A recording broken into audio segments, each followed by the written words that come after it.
Stink! Stink! Someone, It's Dwayne! Dwayne! Someone asked when anime campaign will be re-uploaded. You don't want it? You don't want it, but either after the show is hard deconfirmed to get a season 2, at which point it no longer matters, and if I decide... I talked with Emily about this once, but there's a chance that I might end up just doing the rest of the series as an audio series, because, like, man, I really liked voice directing this. It was, like, so fun. And I liked writing it.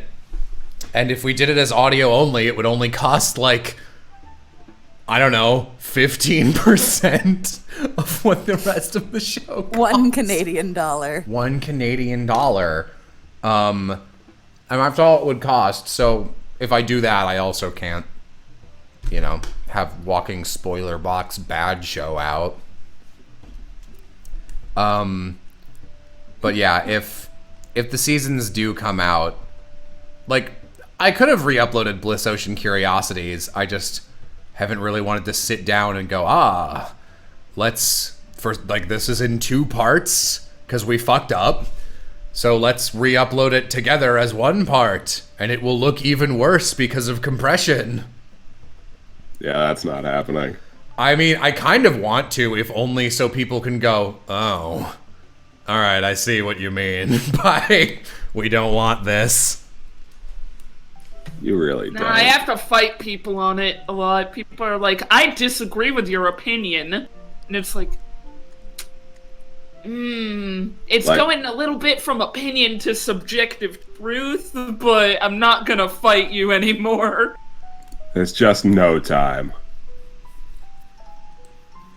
I have nothing to contribute. I've not seen Anime Campaign. You won't. You've seen some of Epithet Erased, and it's better. I didn't want, when we were casting the characters, I didn't want to have the old voices in my head because Jelly, you had mentioned that it made it harder for you. Yeah, that was... Let's cast these characters. That was a good call.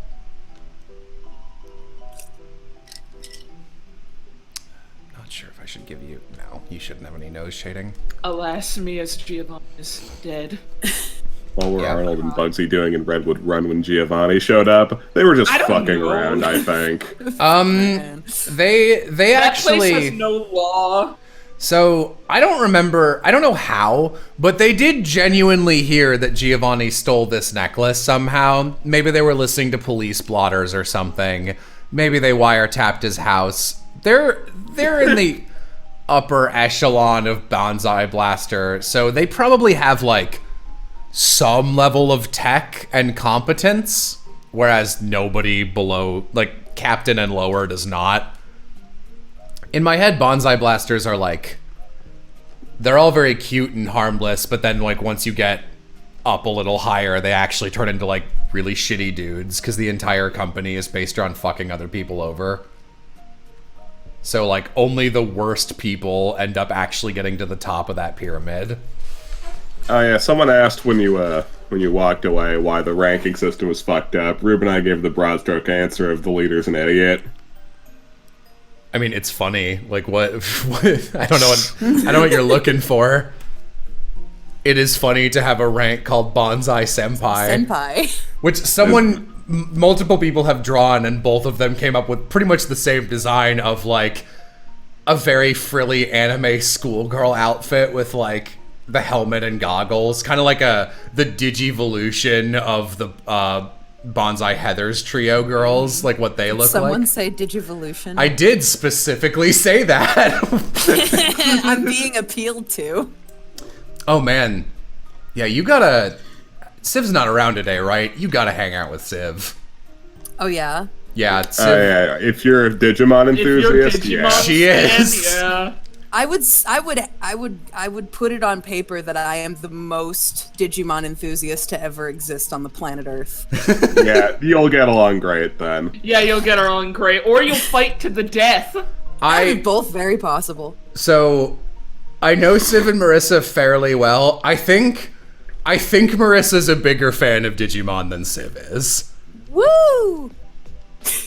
heavyweight champion.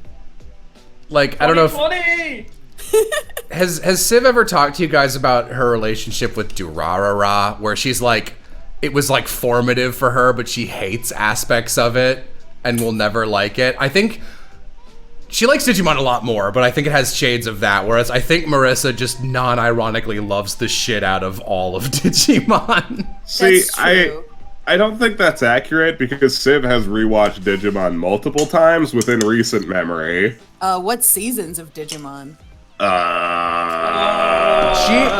at So least... unless the answer is all of them, then I've seen it more. It's at least most of them. I know, because she'll just like casually bring up like, oh, in Digimon like something or other. I'm like, there's Digimon seasons past like the first 4. Because that's when there certainly are. I know, but like that's when like America stopped caring about Digimon as a collective. And they were like, I think one of my like fondest recent stories is going to Japan and meeting a Toei executive who I mentioned Digimon Universe Apply Monsters to, and they were shook that I knew what it was at all. They're like, I barely know what that is. Exactly. If I had like a genie that exclusively granted wishes for friends, then like one of the first wishes, like probably like 3 or 4 would be like, give Marissa Lenti full like directive control of some Digimon season dub that's upcoming. Aw, thanks. I'd appreciate if you used one of your wishes for that, because it is one of my career goals. It could happen. It could, theoretically. Let me... God, Also, somebody in the chat said that Rube should demonstrate the old Giovanni voice for me, but it's not necessary because that is one of the voices I actually do know, because I have Supo 2 on my iTunes. Super 2 is a great song, but I use like whenever I listen to it, I have to use like a YouTube repeat thing so that I can cut out the beginning. Aww. It's just, No, I love it. I feel that. Like, you know, there's a lot of what the hell is the logo? There's a lot of old YouTube videos. I despise that like every one of my older YouTube videos starts with hello in the exact same tone. It drives me nuts. And I'll like try and race YouTube to be like, oh, I bet I can press it before, like I can press pause before it actually starts playing. Excuse me. And I can, and it doesn't matter. It's just like, fuck you. die. That is unfortunate. Yeah, it's just gonna have to be like on top of Percy. Sorry, Purse. Whoops. Fuck you, Percy. Oh, I'm not a purse. I'm a human being. Percy's so fucking weird. I was expecting the imaginary tea, customary of playtime. Percy was also the character that took like 5 bajillion rounds of auditions. Look, man, I wanted something She's specific. so weird. And I wanted something specific, and we just didn't get it. And I love what we got, but it was like not what I was writing initially. Same with Molly. I was a huge bitch about casting Molly too. It was like, I'm more re-auditions, 5 rounds, 100 rounds. Yeah, I sure did want 200 rounds! Look, man. It ended up good. Yeah. The funny thing about Percy's actress is that she and I knew each other before either of us were voice actors. So the fact that she ended up being the one, I was like, look at that! How about that? You know what's wild is I actually when I emailed her the first time, since her online name is like Dusty Old Roses, I actually realized that I had bumped elbows with her once too. I haven't actually told her this. When we didn't actually interact, but like I became aware of her existence. I'm pretty sure this was her, because when I first joined my YouTube partner, which is Full Screen, they used to do these like, because no one knew how to like engage with people online yet. Like they still don't, but like they really didn't back in like, I don't know, 2013 or whatever.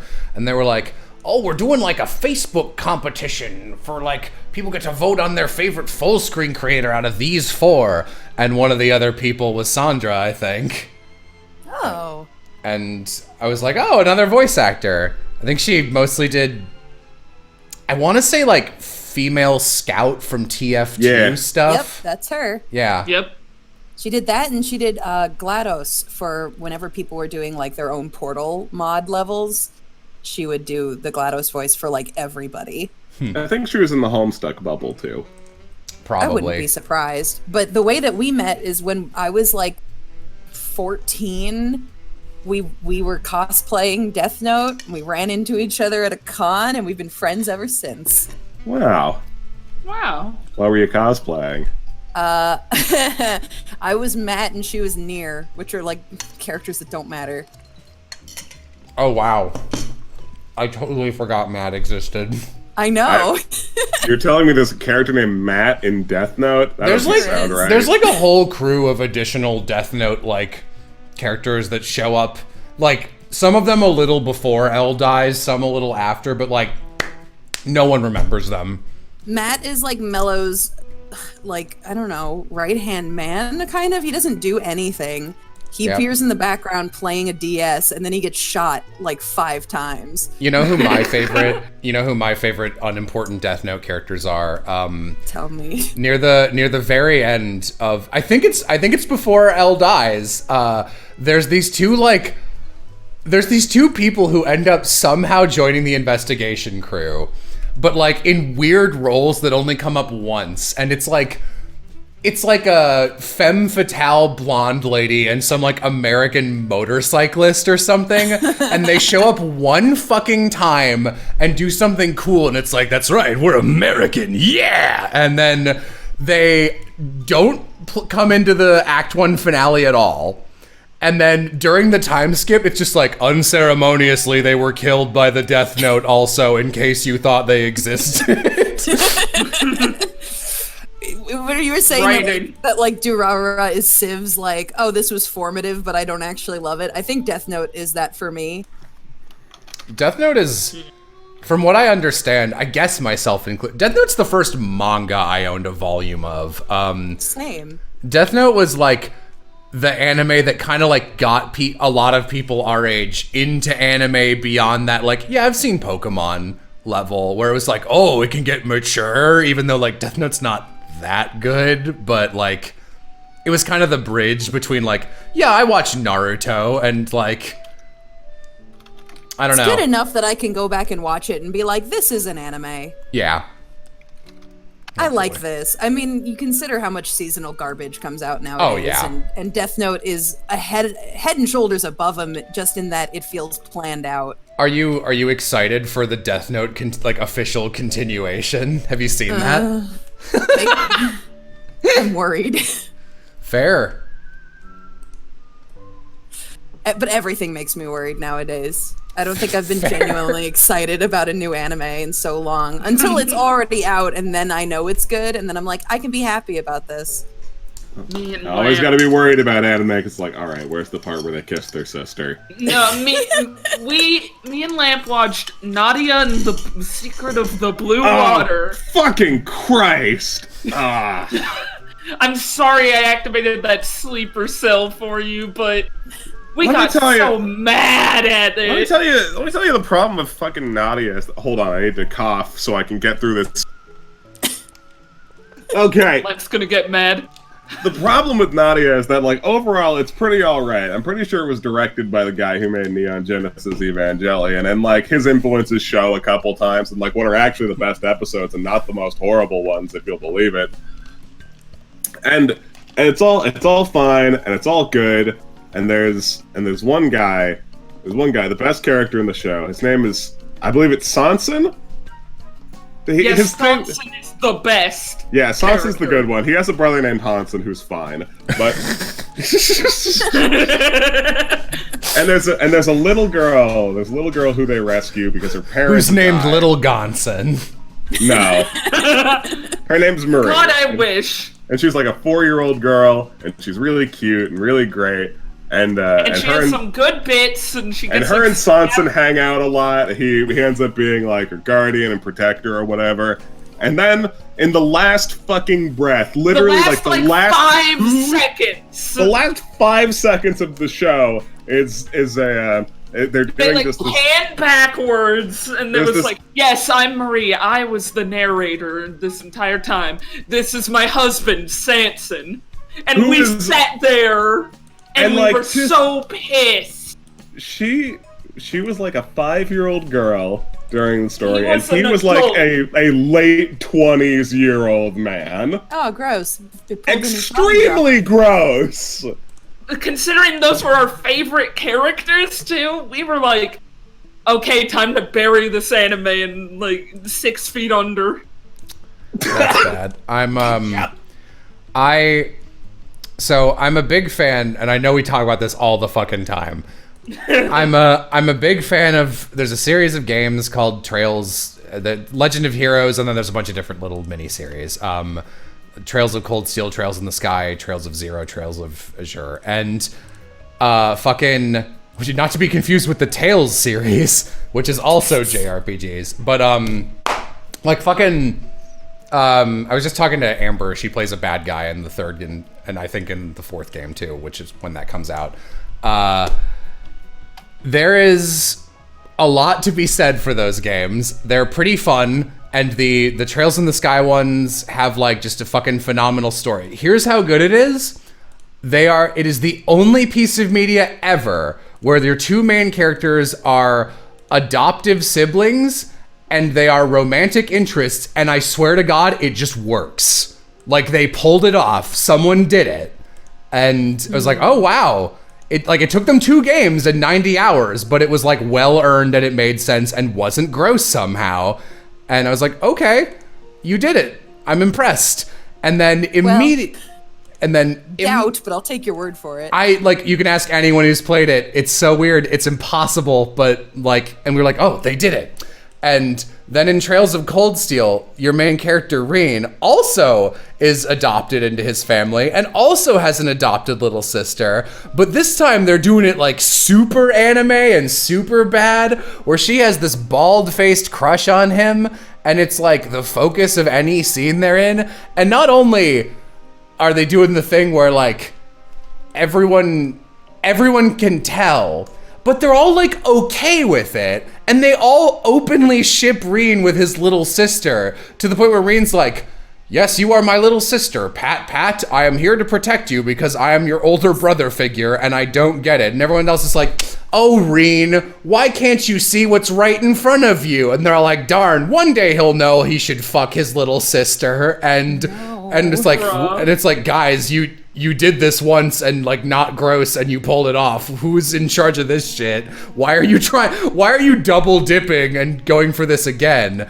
And then I just started the third Cold Steel game, where 2 of the party members from the first game, which came out like 20 years ago now, Tita and Agate, are also kind of like not adoptive, but he's like her older brother figure. Hardcore, just a brother, no romance, and it worked super well in the game, and it's very sweet, and their scenes together make me cry. And then in Cold Steel 3, fucking everyone and their dog again is like, so Tita, what's with Agate? And she's like, oh, I don't know. I'm like a teenager now, so it's even weirder if I have an interest in him. And I messaged Jay immediately, who's played these. I was like, Jay, I swear to God, if this game starts shipping Tita and Agate after they made it out of the other game not getting shipped, I'm going to flip my lid. And he's like, look, I have some bad news about Cold Steel 3. It's like when we were doing Actor Songs Connection, and we're like, this is cool, everyone's fine. And then Kakadu shows up and he's like, I love my sister. And we're like, oh, why are you here? But thankfully, Sam Biggs is good at just making him sound like an idiot. And the sister hates him is the joke. She's just like, you suck and I hate you. And he's like, why would my sister do me like this? Why won't she do me like that? Yeah, No! It's not what I want. Stop it! But I made when I finished writing the show, I made a shipping chart and I gave it to Amber as like we're done thing. And he doesn't get connected to anybody, and he's just in the corner labeled as off on Hetero Island. It's really fucking funny to me because I was just talking to Amber about this, because like Sound Cadence just did Kimono Friends over this summer, where you cast like every female VA under the sun to fill out this enormous cast, and then immediately you guys are doing Actor-Song Connection, which requires every male VA on planet Earth. And they all have to sing. That was the other layer to it. But it works out great, because we got to have Giovanni's voice actor be the one that's obsessed with curry. And he gets to have a curry cook-off. And the anime's worth it for that reason. I'll take your word for it. Every time I came in for really anything, but if Amber was there, I'd be like, so what the fuck is up with Actor Sound Connection? And she'd be like, dude, I don't know. It's the weirdest show. And like now they know. And she gave me all the deets, and it's a much weirder show than I thought it was. Yeah, spoiler alert. Takes place in a cyberkinetic like hellscape that none of the characters can or know how to escape from. So they just don't bother. They do not bother at all. They don't even address it. Whereas the top half of the show makes you think it's going to be singy high school boy fun times. And it is. But it's also like an existentialist nightmare. I mean, that's really the layer I want from my homoerotic singing boy show. For sure. It elevated it to a level that I was like, this is one of my favorite shows now. Thank you. Real quick, person in chat who thought I was Ramsey, don't think I didn't see you. It'll just keep happening. I know it will. Lamp is still not Ramsey. I'm still not Ramsey. Despite everything, you're still not Ramsey. The general populace's inability to like nail voice recognition is incredible to me, because like for years and years people have like been on my YouTube videos like, oh man, such and such actor sounds like so and so, and like when I used to be young and shiny and dumb, I'd be like, oh, I wonder who that is, and I'd look into it and be like, why are they so completely wrong about that? Like, we don't sound anything alike. So that like, I don't know if this is a thing I should bring up on stream, since this is like, I remember, do I want to get into this territory? Why not? I remember during recasting Crow for fucking whatever, for Ruby, because everyone's like, oh, Vic, a bunch of people were like, no one else could possibly do this voice. And it's like, you people have no idea how bad you are at identifying voice actors. Like, it is insane how easy it is. You're just shiny and dumb and easy to trick. Oh my god. Well, I do all the... Similar to a crow. I do all of the casting for Death Battle. And so my entire job on that is casting people to do impressions. And the impressions that I think are the closest, and then I'm like, wow, I got an actor that really nails it, are the ones where people are like, that doesn't sound anything like him. And then the impressions where I'm like, this isn't really close, but like, I think we did our best, and like we put a fun spin on the character, and my actor's really talented, are the ones where people are like, is that the real guy? Yeah. Yeah. So whatever, it's fine. Oh, I've been meaning to ask you. So, I did a death battle ages ago. I think it just got dropped. Like it never came out. What? I recorded for like a Prince of Persia one, and it just, as far as I can tell, it doesn't exist. Because we recorded it in like last year in like December. It might have been a DBX. It was a DBX, but like even so, DBX got like canceled and restructured. Oh, okay. That would make sense. It's in a completely different format now. Ooh, the forbidden death battle that if you have it on your computer, it installs a virus. And Sonic is there with blood eyes. Haunted death battle. Nick Louie comes to your house and calls you a bitch. And drinks all your Pepsi. I need that. I was going to drink it. This is looking pretty good. That whore. It is looking pretty good, and I was going to demand that you give us a copy until you mentioned that you were making it with the explicit purpose of having it This printed. is for sound cadence. Perfect. I'm also in talks with someone to make a Molly doll and at least one of Sylvie's sheep as a doll. You mean a Molly Dolly? I do.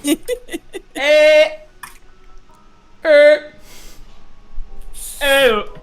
The sign posters at Sound Cadence are almost entirely my doing because I'm stupid like that. And I'm like, no, I know that we could be spending our money on important things, but I want posters that everyone signs. Like, real talk, I think it makes the studio look so nice and professional to just have a bunch of like, here's the shit we made, and here's the actors who are real. So thank you for your contribution. Yeah, no, I also want to have like, I basically just want to have like a really tiny, not even like a rap cast party, it's been too long, but just an excuse to be like, hey, here's the thing, just like a 2-hour let's eat pizza at Sound Cadence and you guys can come in and sign this poster kind of thing. Nothing is too long for a Sound Cadence rap party. I think the Kimono Friends rap party was almost a full year after we had wrapped the show. Jesus Christ. So it's fine. Schedules. Yeah. You can have it whenever you want. I wanted it to be earlier, like, honestly, like 1 week or two into January, but then I got sick for a month. It was right after holidays, too. Yeah, because my body was like, hey, we did you an enormous solid by not knocking you out one time during Epithet production. We're gonna die now.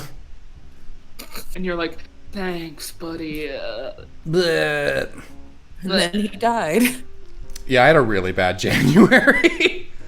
And now he's a ghost that makes ghost content. And then Been immediately, dead for 40 years. I would love to make ghost content. And then immediately I was like, hey, boyfriend, who's because of Epithet erased, who I haven't seen in person since last December, can we hang out for Valentine's Day? And he's like, yeah. And then his hand exploded and he had to fly back to New York to cover it with his insurance. So now he's just like drunk on painkillers and crying. So we still can't hang out. Maybe he'll be fine. Maybe.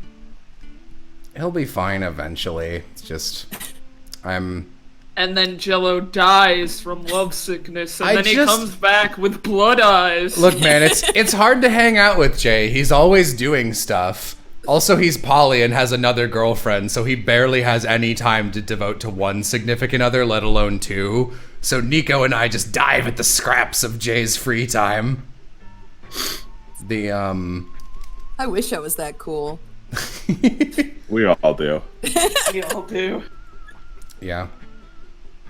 Oh, and I guess for people who aren't in my usual watch circle, Jay is the creator of the guy you see at the very end. He plays Rick Shades. I believe he does voice Rick Shades in the last episode of Epithet Erased, but I'm by his own request, I think we're gonna end up recasting him after that. Woo! I still have a job. Yay! He's always doing stuff, said the pod about the kettle. No, like, Jay fucked up his hand from doing stuff like, much. Jay had to get, like, hand surgery because he's one of those people who he has a really hard time saying no anytime anyone asks him anything. So, like, if I'm like, hey, Jay, can we hang out? It's not like, no, I'm really tired tonight. It's, no, I'm booked hanging out with 9 other people and doing 15 streams this week because I said yes to everyone. Jay's a great guy. He is a really great guy. He needs to respect his time more. He's trying a little, but like Nico and I are yelling at him about it nonstop. We're trying to help him. I told him because he was like, I want to see you for Valentine's Day. Though now I have, like he's basically conked out and it's probably not going to happen. Frown. But it's like maybe I can visit you. And I was like, all right, tell you what. You can visit me for a week if, and only if, you promise to treat it as an actual vacation and let me just, I'll, cook for you, I'll pamper you, don't do anything, blah, blah, blah, because you're literally killing yourself. And he was like, I don't feel like I deserve a vacation. It was like, Jay, you motherfucker. That's just Amber. That's I got Amber. so mad when he ate half a donut That when he mother- came to visit. He ate half a donut and tried to leave the other half. He came down here to Mass to hang out with Rube and me, and it was a great time. And Rube brought donuts and hot chocolate, and he had the nerve, he had the fucking audacity to take, at the end of his time hanging out with us, he tore a butternut donut in half that neither Rube nor I wanted, and was like, I'm gonna take half this donut. It took us, like, going, God damn it, take the rest of the donut! The most Jay story in existence is the first time he went to hang out with Will and Will's mom, Will's mom is a pamperer, and Will is also a gracious host. And they were like, oh, Jay, yeah, no, we set up a room for you and blah, blah, blah. And after the first night, they walked into Jay's room to wake him up in the morning and found him sleeping on the fucking floor next to his bed. And they went, Jay, what are you doing? He said, and I quote, well, you guys did such a nice job setting up the bed sheets. I didn't want to ruin them. He's a fucking cartoon character. He is. Jay has slept on an ironing board more than one time so that he could give somebody else a bed. He is self-destructively selfless. Oh. Oh no. Additional part of the story when he hung out with Rube and I, he had just some really interesting car-related problems. He always does. He is the worst traveling luck of any human I've ever met, including Civ. Like, he texted me, it's like, hey, I'm in front of your house, and I looked in front of my house, and, like, he wasn't, and that's not unusual. It's like, alright, he's in front of my neighbor's house, because everyone does this for some reason, even when I describe my house to them. And I went out to the car, it's like, hey, Jay. He was like, hey, can you just give me a second? I can't find my key. It's like, what do you mean you can't find your key? To my car. I don't know where it went. Because he somehow managed to throw his key out of the window. And then when he went to retrieve it, it set the car alarm off, and he didn't know how to turn it off.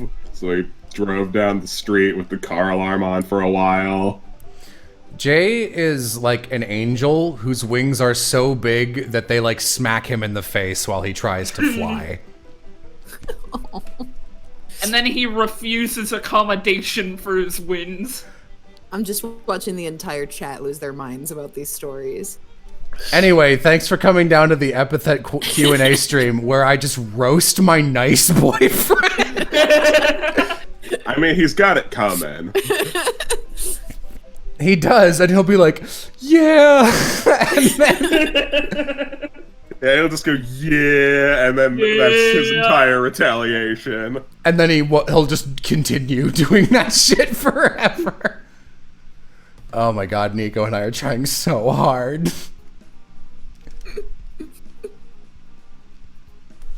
Yeah. I'm trying to convince. He was like, well, I don't want you to blah blah blah. Like, I don't deserve a vacation. And I actually had to like yell at him. And I was like, all right, listen, if this is what you need to make this work, then know that I want to hang out with you more than anything. And seeing you happy makes me happy. So to that effect, make me happy and take a vacation. I demand this of you. Yeah. Oh no. It's the definition of too nice. I love these fucking sheep. Meh. Gotta love my cartoon inability to not have sheep for 4 fucking seconds in anything I make. Is this see-through or... Yeah. Loudly frowns. Are there any actual Epithet questions? I've just been 100% ignoring the chat for like an hour. There have been questions, but they are now buried by people yelling about Jay. Yeah, more questions. How's Jay start doing? the questions. The answer to that is not great. Oh.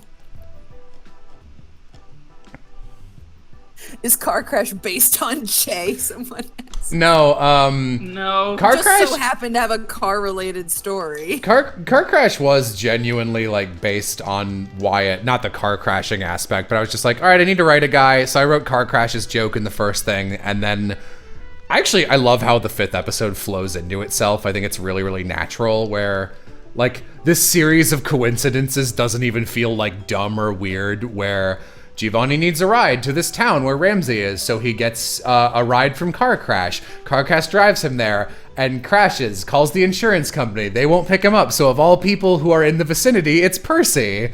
And I was like, that's a really good excuse to get Percy into this random town. And I just really like Wyatt's voice, so I wanted to give him a character. Wyatt is also... Someone else. Sorry, really quick. Wyatt is... I think... Wyatt's actually the only person besides me who still... from any level of the original anime campaign cast who does... Oh no, Chula too, who still does like professional voice work. He mostly does weird yaoi novel readings from what I understand. I've hired Good Will. for him. Good for him. You have hired Will. Get that cash. Will has done professional voice work, but like it's not his job, if that makes sense. Sure. Yeah. He does a lot of professional voice work, and it's really not his job. Someone in the chat wanted to know how Giovanni's hair works. Do you want to clarify the thing that I asked you about Giovanni's hair? I don't remember, so you'll have to ask again. I asked if he had a horn. Oh yeah, a lot of Everybody people ask thinks that. It's And just, you were like, no, you idiot. I think because that was the first time it had been asked, and like at the point where like 50 different people ask if your character has a horn, then you have to be like, all right, I guess this is my fault. All right, we've done this, I suppose. He has just it's a hairpin. It's just an X-themed hairpin because I don't know if this is a spoiler because I genuinely don't know if I'm keeping this or not. So Trixie, Molly's friend, in the original, is Giovanni's cousin. She has an extended family of characters, all of whom Sived played, none of whom are going to make it like formally into the series if we continue. They might have voice cameos or something. But, you know. I want to do a thing where like Trixie's bit is that she has a bunch of it's like, oh, this reminds me of a time where like blah blah blah, and she'll tell like a 3-sentence insane anecdote about one of her delinquent siblings. So by the end of the series, she's name dropped all of them, is basically the joke. But everyone in their family has an X in their name. So her full name's Bellatrix. I think her siblings are Roxanne, Dixon, Moxie, and Rex, and Xerxes. Fucking Xerxes. And they all have X like hair clips and stuff. And or, designs. Like, other so accessories. I love Trixie's redesign where she has an X over one of her, like a cartoon Deadeye X over one of her things. That's so cool. It's really clever. That's also all Rhea. Rhea does good character designing. Except for Giovanni's horn, apparently. His horn. But yeah, I'm that hair also, clip like- is just a shout out to that relation. I'm also like the person who's experiencing this from like point zero. Like I don't know the backstory of any of the characters, and I'm just taking everything at face value like an idiot. So like I saw the trailer and I was like, are Giovanni's parents actually dead? And Natalie was like, no, you idiot.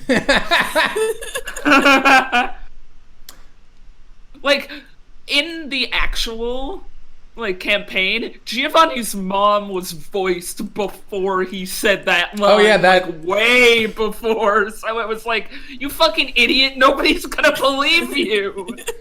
Oh man, yeah, no, that's one of the few recurring roles I guess I've had from the original. I don't know if we'll get to explore this, but I have decided that Giovanni has two moms in this version. One of them is the big smoker, Giovanni! who's into like monster trucks and shit, and I think she's the one who kind of actually runs the household. And then Giovanni's other mom is like, she's like super into crystals and stuff. She's like a very like new age medicine kind of oils. Yeah, like essential oils, yoga, and meditation. And they're both like, how do we connect with our son? And it's fun because I like to imagine that like Giovanni and his like flowy mom, who if I get a chance will also be voiced by me, because both of Giovanni's moms being voiced by me is hysterical, and I want to do it. I imagine they just have conversations like, Giovanni, I saw that you were talking about crystals with your boys. Do you want to know the healing properties of these crystals? Mom, that's all a scam made by like the government to get your crystal money. Crystals don't actually heal you. They're used for save points and power conduits. Like they're both totally wrong, but in different ways. Listen, I just don't know how to connect with that boy. I tried talking about the crystals again. I've been consuming all the Giovanni lore that you've been willing to tell me. I've been consuming all the crystals. Crunch. Man, I wanted some lunch, but my mom just packed me a big thing of quartz. Again.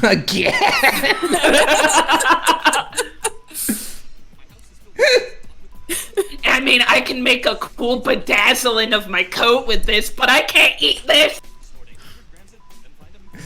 Or can I? Or can I? It's so weird to like Completely doesn't not make soup with a soup power to eat.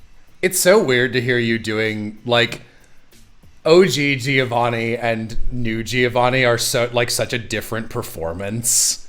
And like it's the same whenever it never comes up, but like I've heard sometimes where it's like, here's me trying to do the Molly voice or whatever. It's like, man, bad. Bad.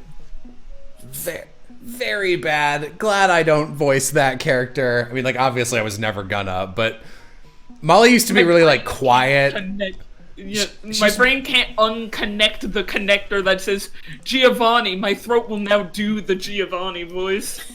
And it's because, like, when you're directing people and then editing their stuff for literally, like, 150 hours, how long was it? Like 15 hours on average per episode, and then another 2 hours each. So yeah, whatever 17 times 7 is, that's like 100. And so it's 91, I think.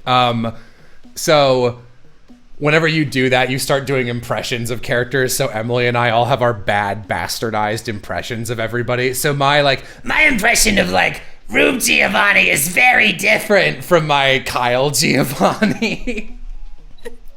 And our favorite to do that for is Percy, because there's like specifically one line where she no, she's turned him to gold.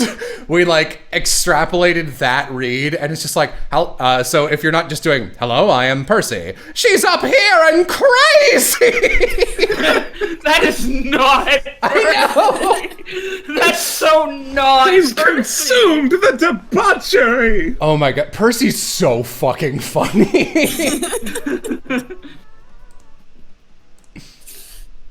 But that's how the best voiceover is done, is just extrapolating upon someone else's thing until it is not at all that anymore. Yeah, genuinely. And then you're like, that's a new voice, I guess. Yeah. That's Stink. That is Stink in a nutshell. That is Stink.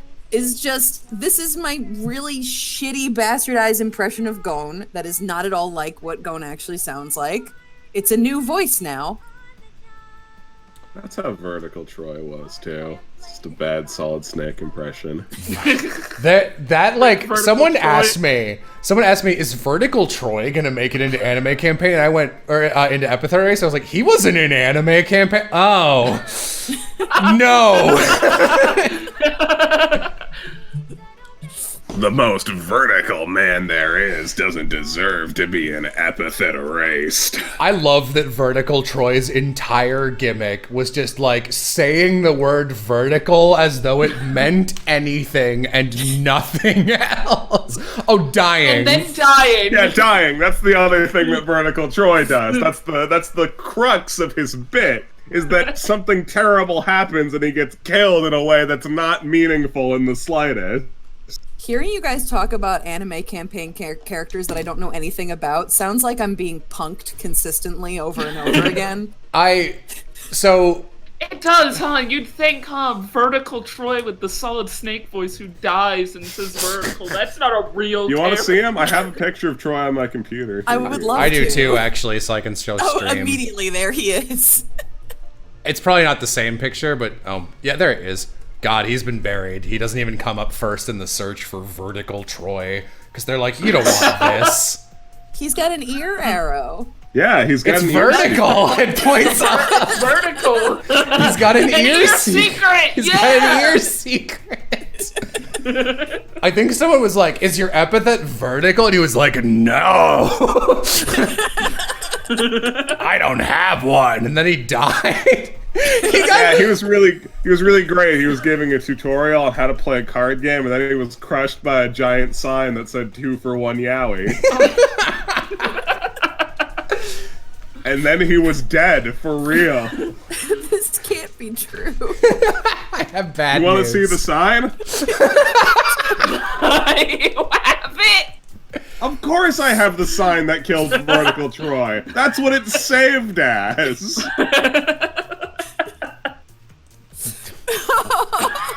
That's such a badass thing. Correct. What were we on? Anime campaign sucked. No, I really want to see it, you guys. It's very good. Allow me to present to you 2 for 1 Yowie sign.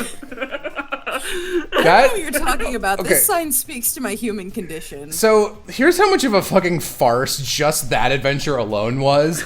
It was a whodunit. Like, some of this is gonna sound great, but like I swear to you, it's just gonna be thrown in the dumpster and redone almost entirely, aside from cast members. It took place at an anime convention, and it was a big card game tournament. Every character was vaguely based on a Yu-Gi-Oh archetype, and the Maximilian Pegasus character's name was Nezzer, after Mr. Nezzer from VeggieTales. His voice was an impression of Mr. Nezzer from VeggieTales, and his assistant was actually Mr. Lunt from VeggieTales. But like humanized versions. But like Yeah. Gachinkas. It was just Lunt. His ear secret says Lunt.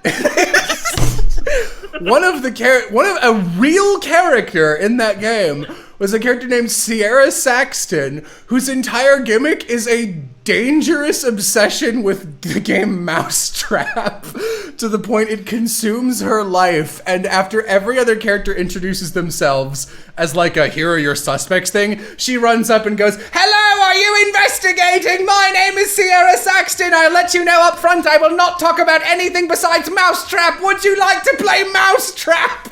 And Sylvie goes, "Yeah, I could play some Mousetrap." Excellent! Fucking farce.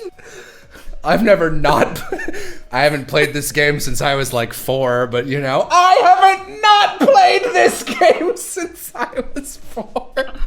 I've eaten over 400 copies of Mousetrap, effectively raising the cost of the game by dollars. Sierra Saxton is the worst. I love her. She kept. She'll be in future I just can't seasons, get over how I was there in that adventure the entire time and I had one golden line. Yeah, no, like if a player character was available, but they weren't like to spectate. Sometimes, if it was applicable, we just put them in the background as as an NPC. And Giovanni was just sitting there to the left of all the events, and And he was just spectating. and a character A character died during a card game. Like just literally died. Like had a heart attack. It was just like, I'm dead now, and they died, and everyone's like, well, he dispersed into like butterflies or some shit. moths. Or, He like, exploded into moths. Yes. And Giovanni was like, I'm glad card games are just like wrestling, and this is all fake. That, if there is any opportunity to keep that line, I'm doing it. Because that, like, to me is one of the most quintessential Giovanni lines in the entire series. I'm in love Because with it's every like version of referencing, Giovanni. yes, he knows that wrestling is fake and it's all a production, but he cannot recognize that that person just fucking died in front of him. Yeah, I adore Giovanni. Everyone He's my has a crush on. boyfriend. Everyone has a crush on Giovanni, and they should. He's just great. That's true. Like early in production, I was like, my goal with Giovanni, I don't know who I was talking to, but I did say this to someone. I was like, I want Giovanni to be like the type of character who, like Danny Phantom, like 5 years later, a bunch of girls are like, well, who did you have a crush on watching cartoons as a kid? And everyone's like, yeah, this character. Like, I want that to be Giovanni. And then like 50% of the way through production, I was like, oh no, I just have a crush on Giovanni. I've done it. You've succeeded. I have succeeded. Like, too well. Because it's just a bunch of adults that are working on the show that have a crush on Giovanni. He's just really likable. Everything about him is really good. I'm still so, like, man, people, like, Sylvie is not the character I wrote him as initially. He got changed a lot midway through production, and, like I'm glad we did, because people really like Sylvie. He was like originally a lot more of just a bastard with none of the fun. But now he's Clown laughter. I didn't fucking pee on it. I didn't fucking pee on it. I did not expect that to see that on my Twitter feed. Me either. That peed on a hand towel. Better use this for clout. The thing that shocked me the most is I was listening to it and I was like, oh yeah, that's Zack. And then Kyle started talking and it was like, oh my god, I wasn't actually expecting it to be Kyle. I wasn't like, I'm surprised Kyle did it. I'm not surprised Lindsay did it. I think Lindsay really enjoys doing dumb shit posts where she voices her own characters. Absolutely, Yeah, I think Lord. Lindsay does. Can't get over the Percy. Yeah, I was Captain, about to my say captain. the Danny boy. Yes. Oh, Danny boy. The pipes. The pipes. The pipes. Was that coming off the heels of her actually drinking butter water on Christmas? Her actually drinking butter water broke me. I'm sorry? Yeah, there's a video of just actual Sandra Espinosa, with like, for like, it was either Christmas or for New Year's, and she's just looking at the camera like, happy holidays, blah, blah, blah, blah, blah, saying like very sincere, there's nice music, and like, you know, and a good year to you. And then she lifts up a drink of water and is like, oh no, and then pulls out a stick of butter and slabs some of it in there, does like a cheers motion and drinks it, like thinking, gag, and then the video cuts. There's like a smash cut to her gagging and then the video stops. That's hilarious. That's the kind of stupid things we used to do when we were cosplayers, though. So, like, I wasn't surprised, but everyone else was like, Sandra, no! I'm glad the Epithet voice people enjoy. They enjoy it, and they're not like, ugh. It's very, very, job. it's very like, it's a huge vindication for me anytime people would like, because it is such a weird project, and seeing the actors be like, yeah, I'm really into this character, they were a lot of fun to voice. It's like, oh good, I'm just throwing shit out, I'm just trying things, tell me if it's bad. No, everyone, like, the cast, I think, is very, it's a group of people that would get very attached to these kind of characters, and they're all great actors, so they're all enjoying each other's work. But I remember at the beginning when you gave me the audition packet and you were like, here's the show. And I was like, please explain this concept to me. And you're like, well, they say what they do out loud. Yeah, and, no. And these are and I was like, how would you describe that to an actor that you have to explain how they would read it aloud? And you're like, I don't know. Like they're reading And I was a book like, about I don't their know. own Why do you think I'm lives. hiring you, Marissa? Yeah, you were like, reword this so it makes sense. Do it now. And I'm like, all right. And you did. The Like- description ended up being like they're reading a book about their own lives and they're very hype about it. And like, yeah, no, it worked really well. I'm gonna be honest. I was actually like expecting a lot of people to not, like, definitely not understand, but not do a good job with the narration. But like, pretty universally, even the people I was like, that's not a great read for X character. It was like, no, everyone got the narration. Yeah, it just needed a good explanation, but I remember the Epithet Erased audition sides had a full page of just explaining Cause it's weird. And the like, concept. I don't know. It had to be weird for someone at some point in the audition process. So I was just like, here you go, Marissa, good luck. Whereas, like, for an anime, the description of the project will be like, this is an anime, there's panty shots, if that bothers you, don't audition. All right, moving on to the characters. Whereas this was like, here's the concept for, like, a whole page. I hope you understand. Yeah. Like, I don't. Just like, great. Moving Great. on. Let's do it. Great. I don't know what to tell you. Yeah, I really don't know how to explain this to you. Now that it's all put together, you could be like, watch season 1. Yeah, and no. you'll So, understand. you know, the reason I was like, just do it, Marissa, is because I'd already spent literally like 7 months pitching that concept to people when it like might have not, like, when I gave it to you, it was like, this is gonna be a thing. So like, there will be money in it, but I had to be like, hey, Verve and all the people I'm hiring for art, here's what I'm going for. Please, God, I hope you understand. 'Cause, so when it was just like, what do you mean, Jello? I was like, I don't know. You're like, I don't know. I'm just so tired. I can't imagine being more tired, I said, in June, a child.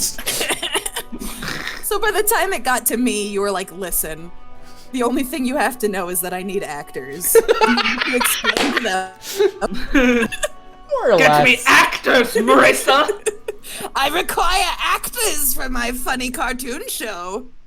The other thing I learned from that audition is that, like, 1 million people will audition for the stupid, fun side characters like Bugsy and Arnold and Dr. Beefton, and, like, not nearly as many people will audition for even, like, Giovanni.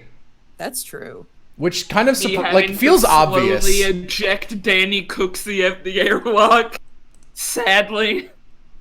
Yeah. It's something to do with, I think there's a mental block for some actors. When they see a main character that they probably don't fit right away, they'll be like, no, I can't do that, and they're gonna hate me forever if they have to listen to me read that. But when it's a side character that will doubtlessly have a goofy voice, they're like, I can probably deliver a goofy voice that is sufficiently goofy, and they won't hate me. Yeah. And then people are just like, I'm gonna do it. I audition for, like, whenever I'm like, I always read everything out loud, and if there's any level, like when I'm looking over a casting packet, and if there's any level of like, yeah, I could physically, like, my voice feels like it could work for this character, even if I don't think I'll get it and it's not my type, I'll go for it, because there was like a period of 1 year straight where every single thing I was cast for, I would like audition for like 5 characters and be like, okay, this guy's my range, this guy's my range. I don't fucking know about this guy, but like, I'll give him a shot. And universally, I always got the one I was like, that's who you cast me as? Okay. So now I'm just like, I guess I don't fucking know my own voice, so I'll just audition for everyone. It's a fact of casting that no actor ever in the history of the universe knows what characters they're good for. And I have to follow up with people and be like, hey, listen, I know that you think you know what you sound like, but I really need you to read for the only character that you passed over. Thank you very much. I've done that too. Just like, hello, would you like to try again as you? I think you did. You messaged me once for the death battle for, it was like Pitt and Sora. You were like, hey, can you do Sora instead? And then Please, I implore you. And then I remember that being one of the first things that I auditioned for, that I was like, oh, I wonder who got that. And it was like fucking Bryce Papenbrook and like some other person. I was like, oh man. Justin Briner. It was Justin Briner. I was like, oh my God, that's who I'm up against now? Fuck. Like that was one of the first times that I was like, oh crap, I'm in like the big boy leagues now. Death Battle's hilarious because it started as a show that only had volunteer voice actors. And then when I got brought on, I was like, I can have literally any voice actor in any of my other stuff cross over into Death Battle if they're willing. And people are still surprised by who the voice actors end up being. And I'm like, listen, the sky's the limit, man. There is no... Once we had Chris Sabat as Solid Snake, there was no more upper limit. People... You said this once in Tip of the Tongue, too, but, like... people don't really... I don't want to, like, undervalue voice acting, but you'd be surprised what you can, like, get a voice actor to do if you just ask nicely and usually offer to pay them. Or if your project is good. Like, okay, literally, someone sent me an email the other day. It was like, hey, my daughter's birthday is coming up, and she and I played through Borderlands 3 together, and she's in love with Maurice. How much would I have to pay you to do, like, a Maurice birthday wish? I'm like, nothing. Because it's adorable. I will do that. And, like, she was like, oh my God, really? I'm like, yeah. You're asking me to do something that'll take 20 minutes and make your daughter's birthday nice. I will do that. I'd have to be a super villain to charge you for that. I also love Maurice, and every time I'm walking around Sanctuary, I'll stop to say hi to him. Hello. Because he's my favorite boy. Maurice is so fun because he's like one of the only voices I do regularly who requires my entire body, and like because if I'm not doing anything with my body, then Maurice just sounds like this and it's fairly normal, but I have to stand up. But like when Maurice is actually talking, my entire torso is wiggling up and down to naturally undulate my voice. Yes. And you have like one of the hardest jobs in the game, and meanwhile my stance for Mose is just crossing my arms. I have a couple cross my arms. I was delighted because I was watching through some Freddy cutscenes, and I think there is one specific moment where they did model an animation after what either it was like coincidence or when Freddy first, like, I guess spoilers, but like if you look up his name, all you get is his boss fight. So when Freddy betrays you and he's just like, I'm out, sucker! There's the sequences of movements he did. I was like, I swear to God, that is exactly what I did when I recorded this. So I think they based it off of my movements because there's a camera in there. So there sure is. God, I love recording for Borderlands. It's fun as hell. Recording for video games in general is just like the most fun. Mm-hmm. I also like hearing the stories of people recording for this show of just like, yep, and then Kyle Ignazi made the entire frickin' booth into a hot box. Yeah, that was great. That was the first time he'd ever met Danny, too. Because fucking... Man, I did not know what 4-hour minimum meant, so I thought I was... Yeah, which makes, you sure didn't. Look, man... You said 4-hour minimum to me, and I'm like, very gracious, Jello. All right, I'll write that down. And I didn't know what it meant. It only came into play like 3 times, but that was an additional $3,000 I basically threw down the like window or whatever. Whoops. We all make mistakes. Someone in the chat asked, what anime voice actor would you have in Epithet Erase? But the hilarious thing is, like, the 2 main characters are anime voice actors. Oh yeah, like... They're already there. Basically everyone's done some anime who's in Epithet Erased. The only person who hadn't is Cyrus, and then I put him in actors, so... Yeah. Joke's on him! Anime! Now he's an anime voice actor. Yeah. People are like, oh, anime voice actors like act differently, and I'm like, no, they don't. You put them in prelay projects, they act the same as any other actor. And you literally can't tell. One thing I will say is because sometimes you gotta match flaps, and it's you and an engineer who is live editing your shit so that it fits in place, which is like magic to me. I'm so bad at sound editing. Seeing people like wizard over Pro Tools is crazy. But like, you'll notice sometimes it'll be like, huh, that's got like a weird unnatural like gap where there should be a breath, and it sounds like they're about to run out of breath, but they keep going. It's like, yeah, that's just because you got a lot of lines to do and they just Frankenlined 2 takes together. So like, maybe that's why you think anime actors sound different, but they're just acting, doing really difficult. Dubbing's so hard, man. It's so much harder than the other things. It is hard, but that's why it's my favorite thing to do. Because I like the technical aspect of like, how will we overcome this animation? Yeah. I will figure out the reed that goes in these flaps. Yet unrespected. I like it when it works. I ended up having like a weird amount of trouble with something for like my last line for I had the season ending line for Galactic Heroes as like fucking Darth Sidious, who's just like, I will be a character next season, but I wasn't a character this season, ooga booga. And just like, and he had an insane amount to say in no time at all. And I do not think I ended up doing a good season ending delivery, which like bummed me out because I was like, oh man. And we tried for a while. Though, in fairness, I'm also very hard on myself, but like, still, that's how it be. Someone in the chat asked what a 4-hour minimum actually is, so Okay. that they don't spend money. It means that every time an actor comes in, you pay them for 4 hours of work. Which for Epithet Race meant $1,000. Wow. Which, like, for the times, like, for both of the times I brought Kyle in, I brought him in for 4 and then 2 hours, and he certainly did like $1,000 worth of work. Because the annoying part is I did that minimum because I asked Amber, I was like, this is a very weird project, and I have no, like, I don't even have the art done for it. I have like a mock-up that my friend Civ did. Do you, like, what do I do to get the attention of like any actor? And she's like, well, if you really want like this to spread even like into LA or whatever, we can send it out to people, but if you want to catch their attention, like, here's a very high minimum rate. And I was like, I will do that.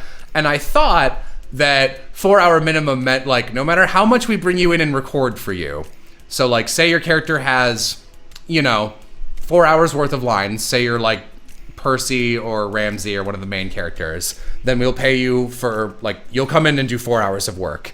And then say you bring in like Goro, who has 20 lines, we will still pay you for 4 hours of work because it's a 4-hour minimum. But what it actually you're right is, up until that point. yeah, that's why it took me months to figure out. That I was like, oh no. But what it actually is every time you bring them in for any amount of time, you're paying them for 4 hours. And had I known that, I would have scheduled a couple select sessions differently. Namely, the one where I brought Danny in at like 10 in the morning to record 4 lines for the verb plugs, which cost $1,000. I would super not have done that had I known otherwise. Well, now you Oops. know. I do know. And hey, the actors appreciate it and deserve it. Yeah. So I mean- it's fine. Yeah. It did, like, of all the places to waste money, that's not a bad one. And they're also actors, so they need the money. But, That's like, true. Anime pays garbage. anime pays fucking nothing. Like, These actors can only live because they live in Texas. I only, like, so I did, like, a non-zero amount of voice acting work this year. Like, pretty good amount. And I got, like, Maurice is a big role, so he played a good amount. But, like, over the course of a year, I think everything I earned from just voice acting was like, I got like 800 from Funimation and like 2,000 from Gearbox. So, like, that's not bad, but like, you can't live on that for a year. No. And I was like, hey, Jello, here's $75 to be in a drama CD. Yeah, no, $75 for an hour is not bad either. Like, I'll do that. That's more than they pay you at Funimation. We have so many different anime clients that we have to find like just a good rate that every client will pay and is kind of not neutralized. What's the word I'm looking for? But just like balanced across. We have all to of the neutralize our clients. clients. We have to put them down. Well, Marissa, I have a great, easy to pay rate. Have you considered 4-hour minimums for $1,000 for anime? Oh my god! Someone asked if Lamp and Roop are dead. No, this is just a conversation we cannot participate in. Sorry. We are not voice actors. It's okay. You're allowed to talk. It's okay. You're allowed to talk. Here, I'm not gonna, something we can participate in. I'm gonna go grab more pasta. You guys talk about flea circuses. The entire history of flea circuses is very interesting. You see, weirdly, flea circuses were created by watchmakers because back in the day, magnifying glasses were a cool new concept that they wanted to show the world because holy crap, there's this tiny world that people can't see because we're too stupid to use our eyes, I guess. So they were like, all right, cool. Let's create an attraction that is very small that you would need a magnifying glass to get the full scale of. But what? And fleas were the answer, because fleas have the strongest kick strength proportional to their body, so they're actually capable of doing a lot more than you might think they are. If you attach them to a wire, you can have them pull a carousel or pull a small cart. If you put like a styrofoam ball between two of them, they'll kick it back and forth. It's frankly kind of horrific when you see videos of it. But I guess back in the day, that's what qualified as entertainment. Sounds like Jell's back already. There's sorry. There's more to No, that, but Rambo. you got through a lot. You got like a full concept out. I did. Alright, I'll scream again, though. Lamp, why do you like flea circuses so much? I don't. I just remember the Wikipedia article. It's like when people would ask me animal facts about kimono friends, and I was like, actually, it's very interesting. The serval is the strongest cat proportional to the size of its body, so if you sized it up to the size of a lion, it would be stronger. Wow. It's the ant of cats. And that's why serval has super strength in kimono friends. Facts of life. If you want to hear more of Danny Chambers being fucking adorable, watch Kimono Friends and listen to her performance as Serval. Someone said, someone says that you erased the lines on all of Indus's tattoos except his face one. Oh, you're right. I didn't actually erase them, I just colored them the same as the internal tattoo. Ah. But yeah. Boy, Indus is super cursed. We never get his design right. Can I tell you, though, that he's my mom's favorite character? Oh, yeah? Yeah, we watched Epithet Erase over Christmas, because she was like, show me what you've been working on, honey. And I'm like, okay. And I showed her Epithet, and I showed her actors. And at the end of Epithet, I was like, who's your favorite character? And she goes, I like the big dumb man. And I like, barrier. Giovanni is the thin dumb man, so I assume you mean Indus. And she's like, yes, the one with the tattoos. I like him. And I'm like, great. One of my favorites, I think, was Mr. Barrier, your favorite substitute teacher. It's my favorite sight gag in the whole thing. I'm a really big fan of the blink and you'll miss it. When Yumta is sending pictures to her boss. That like just somehow she's been fucking screwing around in the museum invisibly the whole time. I asked my sister, because I was so busy, I was like, can you make me some fake phone photos using these assets of Giovanni in the museum? And one of them is Giovanni showing, like turning into a statue and showing his like Epithet soup thing around him, but it's zoomed out so you can see the Epithet graphic around him, and Molly is standing there staring at him.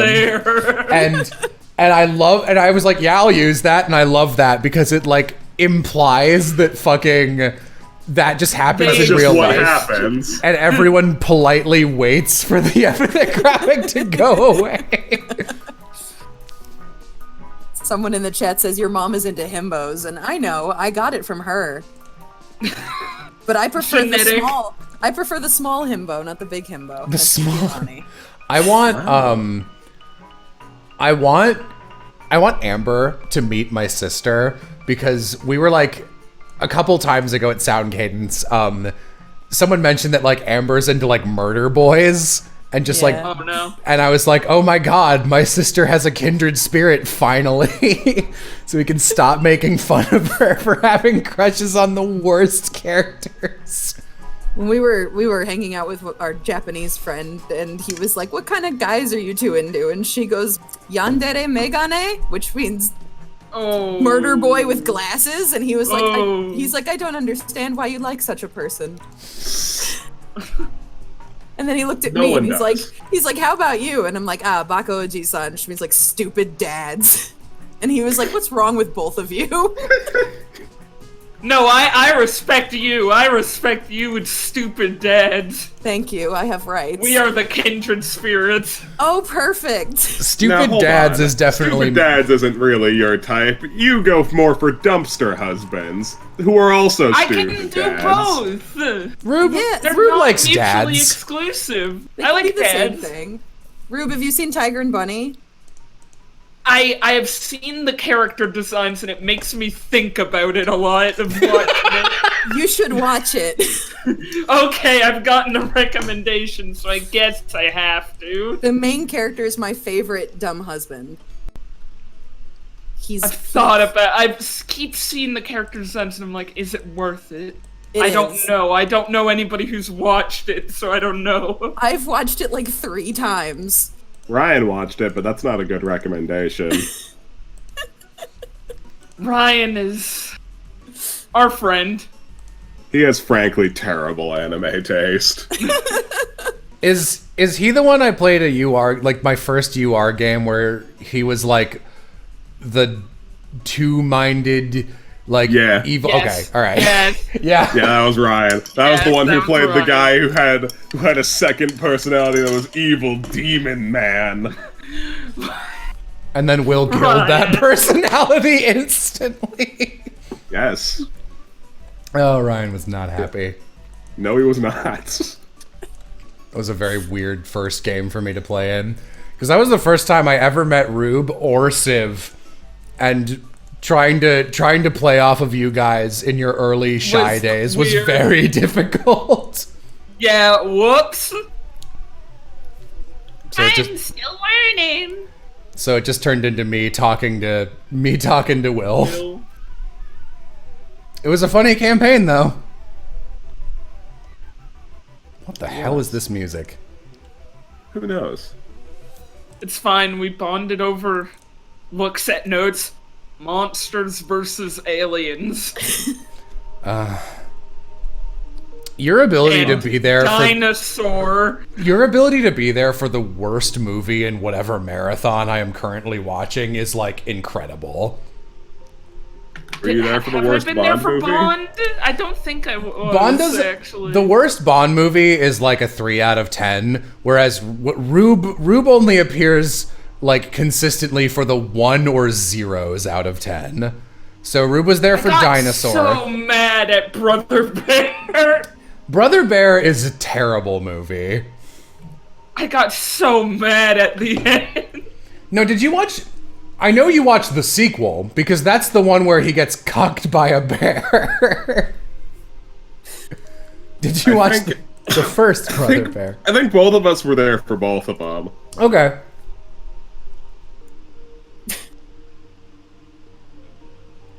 Bruh. This stream is about Epithet already. Dinosaur. Yeah, sorry. We were... I mean, I'm trusting you guys to feed me questions, so No, but we're just chilling. Right now, chat's talking about how Zora is the perfect lesbian woman, like dream boat.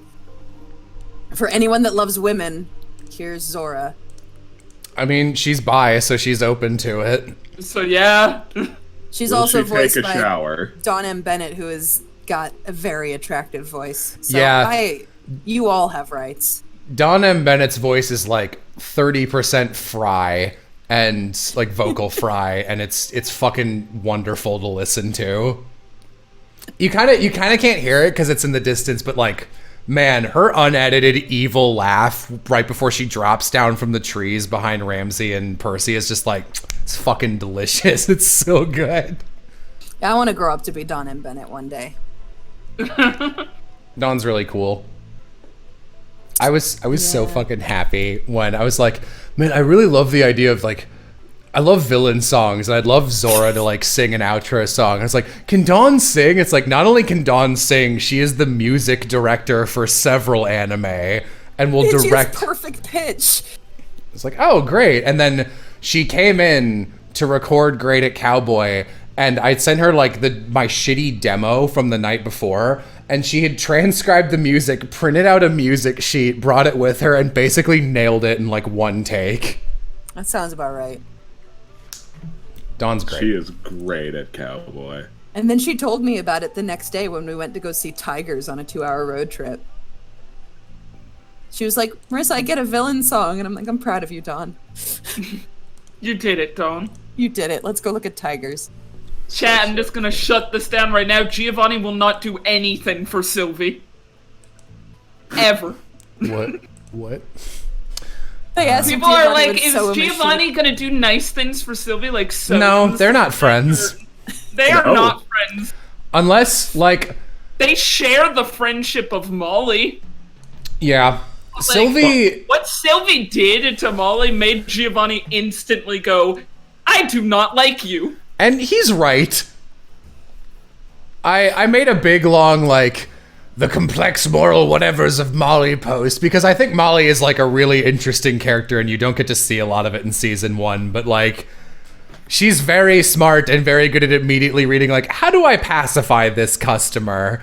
And she pegs Sylvie very quick and is like, well, this kid's kind of an asshole and he just like traumatized me, but like if I don't team up with him, we're gonna lose and then I'm not gonna have an epithet, so I gotta do something. And so she's like, I will be your friend. And by the end, she likes him.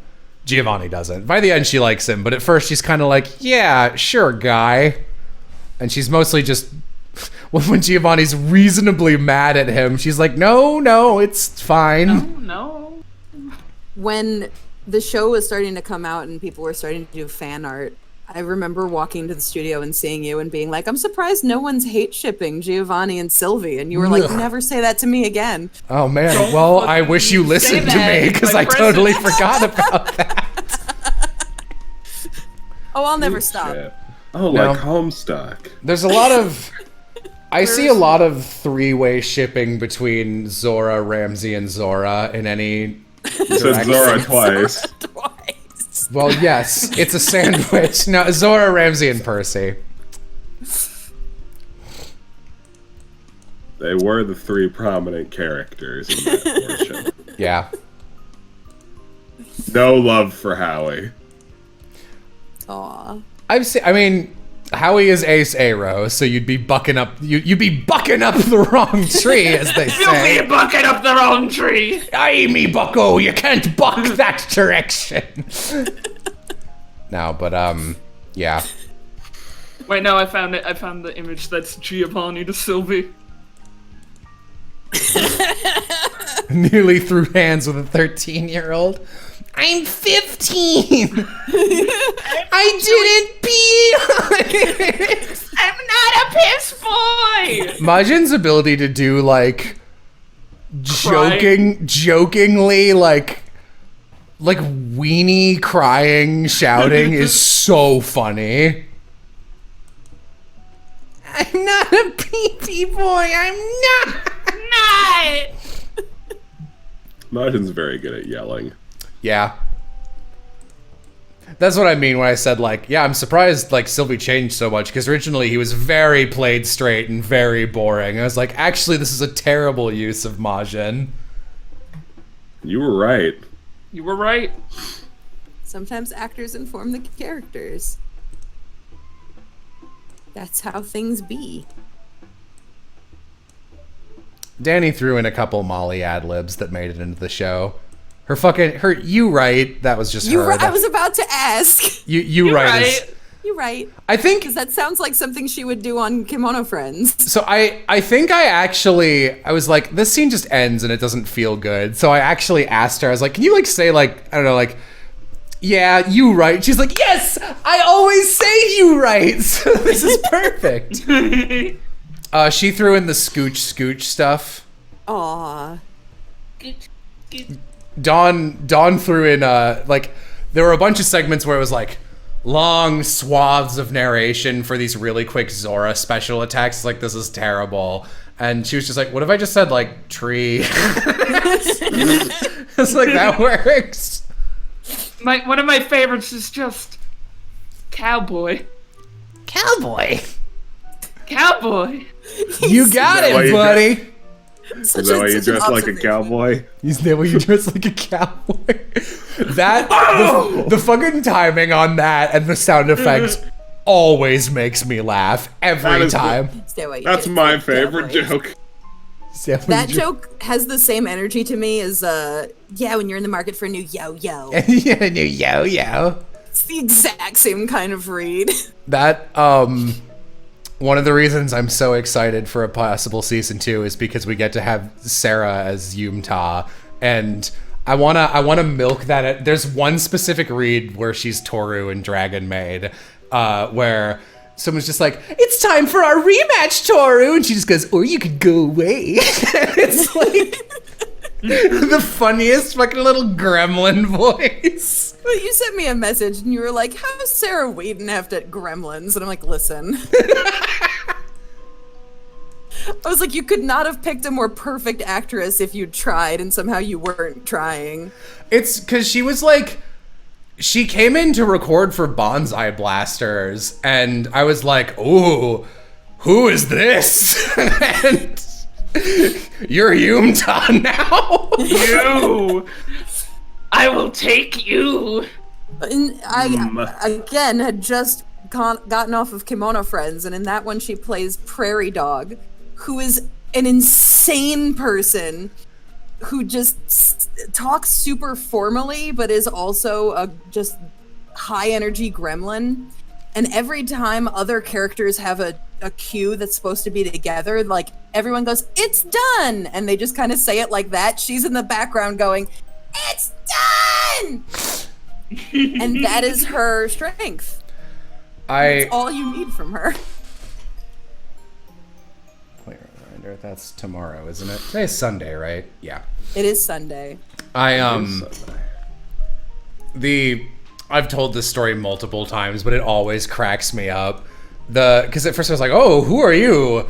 I maybe want to make you Yumta, but like I don't know." And then the day we called her in to do like literally just giggling as Yumta, I was sitting with some other actors who were waiting to record for the other thing that she was recording for in the lobby, and she sprints past, and one of the actors is like, "Oh, hey, Sarah," and she goes, "Shut up, I'm pissing!"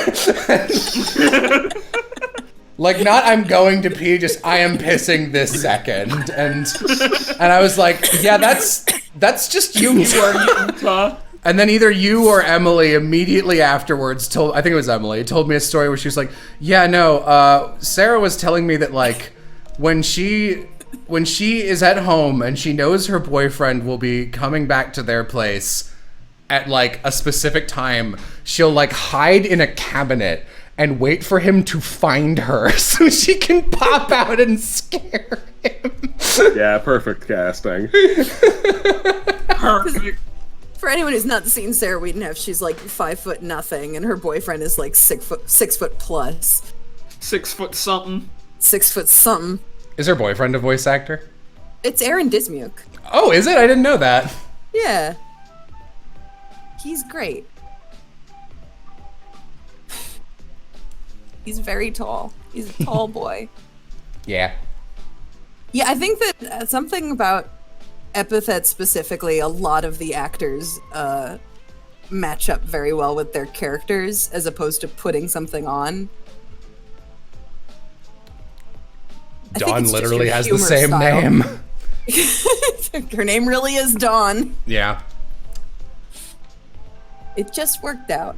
Did I tell you that fucking Miles Luna, the guy who writes Ruby, tweeted me and he was like, he just tweeted in general, he was like, "I really, really love Epithet Erased. Don't sleep on it, guys. It's really good. You should watch it." I was like, that's exceedingly nice of him, considering last summer I just tore his show a new asshole for no reason.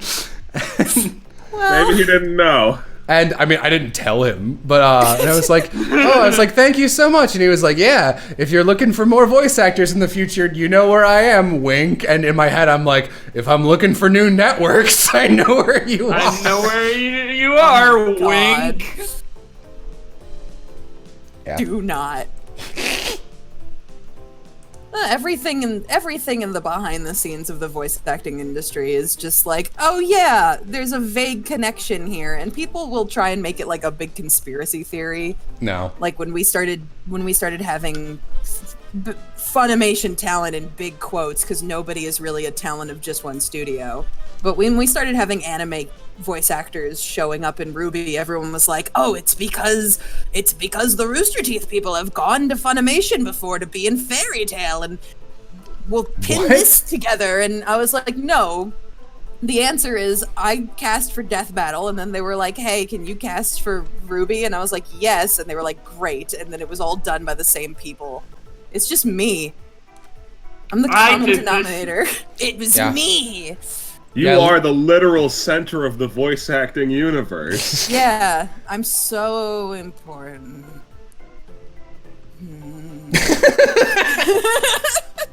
Yeah, I legitimately that's the answer to when people are like, "How do I get a role at Epithet Race?" And I'm like, it's the same list that propagates actors for literally everything we do. Yeah.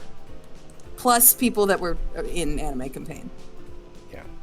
Yeah, like I sent it out to a couple people, but no one. I'm almost certain that no one who auditioned was like not. Nobody who got cast was not already on your list. Beside, like there was whatever. I was trying to say there's nobody who like besides the people I brought in going like obviously Zack's gonna play this character and Will's gonna play this character. Right. But like Justice and Anthony and Lindsay and Kyle and Danny are all people that we've used before. It's just voice acting, man. That's how it works. Yeah. Oh you audition and then you're in things. It's a wild concept. All right. This has been lovely. I'm starving to death, and I'm also sick. So I also have like another stream that I agreed to today. Oh, geez. Well, thanks for destroying yourself for our sake. Bye. Yeah. Bye. It was nice meeting you. Sorry, I left before you finished saying something. It was nice meeting you. It was nice meeting you too. Bye. Okay, bye. Finally free of the flea circus curse. The flea curse? No, The thought I could flircus. You tried. That sucked. That sucked. Stream's over. Good night. Stream is over because of flircus. That's my favorite Harry Potter character.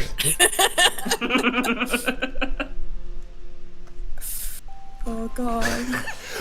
I love how ominous Molly looks with this amulet. I love how awful the Arsene amulet is as a necklace. It's so gaudy and big. Looks like a cat. It's like a cat. It probably weighs like 6 pounds. Like, I got to see the real Bling Arsene bling, amulet. motherfucker. the one Natalie uses for Foley. Yeah, Natalie was like, look at this. It's a really terrible piece of costume jewelry with duct tape on it. And I was like, oh, the real amulet. Show it to me. She also got to put, this is a great production story. She got to go into our sound studio chat and be like, I won't judge, but does anyone have handcuffs? I need them for sound Foley. And no one came forward with handcuffs, but I was like, I have some wallet chains. Will that work? And she's like, yeah, that'll work. But at the same time, I was like, wouldn't it have been great if someone had been like, yes, I do have handcuffs, and no, you cannot ask me what they were for. Oh my god. Boy, I sure am like putting off how to do this text. I guess just putting this here is okay. I want to shoot myself for the way I designed the logo. It is impossible to use it in graphic design. It is the weirdest, most non-standard shape. With it. It's bad. It's bad anywhere I try and put it. Whoops. Oops. Whoop. Do you remember when I was making the page for the website and I kept bothering you for graphical assets and you were like, not the logo, hold on. And then I waited 2 months for a picture of Molly. Look, man, everything about this was that one Wallace and Gromit gif of the dog on a toy train track putting down the tracks in front of him as he rides them. What's my favorite epithet? Zora's. Out of this crew, Zora's. I like cool epithet. I like the simple ones, but it is kind of fun to occasionally go into that, like, oh, like that's sort of like if airbenders really wanted, they could like rip air out of people's lungs kind of bullshit, where it's just like, yeah, if you were a bastard, you could really be mean with your epithet. If you're a horrible person. I got news for you. Cowboy. Someone wanted to know what inspired the redesign of the Arsene amulet? Oh, Cat.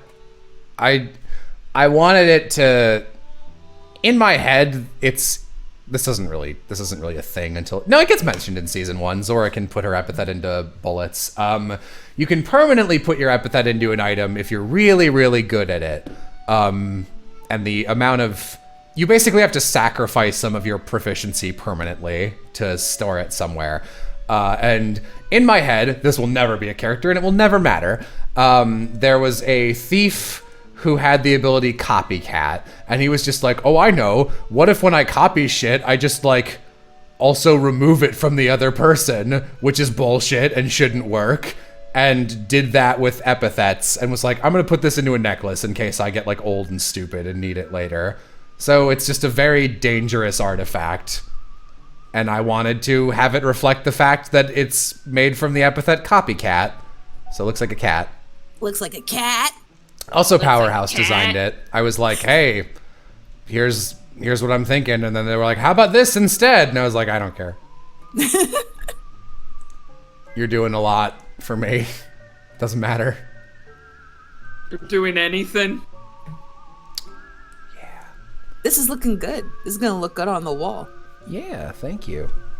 Yeah. I say that like I didn't fucking draw this. Let's see what it looked like on the flats.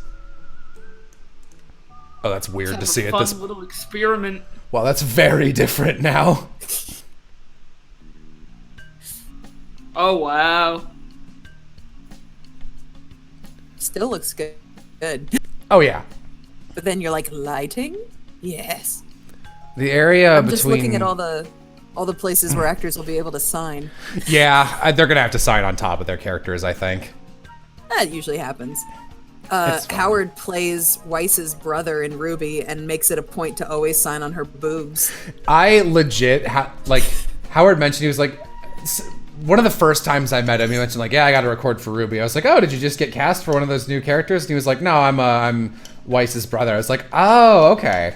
When we watched through it, I can't tell you why, but we just like immediately were like, gross incest brother into his sister for some reason. We don't like him, get him off screen. And he was like, yeah, fair. I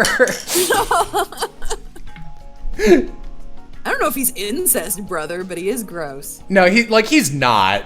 But like something about, just because he's like slimy and he's supposed to be slimy, like the first thing, our first inkling about him, all of us were just like, anyone getting like gross vibes in that direction? And we were like, yeah. My favorite thing about that was when the Japanese dub came out and both him and Aaron's character were voiced by women. We were like, neat. Howard was so surprised and like happy that he got to play like a dad in Epithet race. He was like, ooh, I never get to do that. He actually has one of my favorite outtakes in the entire show. Just the, like, it'll be fine, dear. Shit. We killed this deer. Eat it. It will make you stronger. When I was listening to the blooper reel and I heard Howard, like a 3-line character, have a blooper, I was like, that tracks. Yeah. That is correct. Because he's so funny, but he can never be serious in any voiceover session ever. I think I like it blue a little better. You were talking about Patrick Warburton before, and it made me think about he booked Smite with an actual Patrick Warburton impression. And now it's in the game forever. Oh, man. Yes.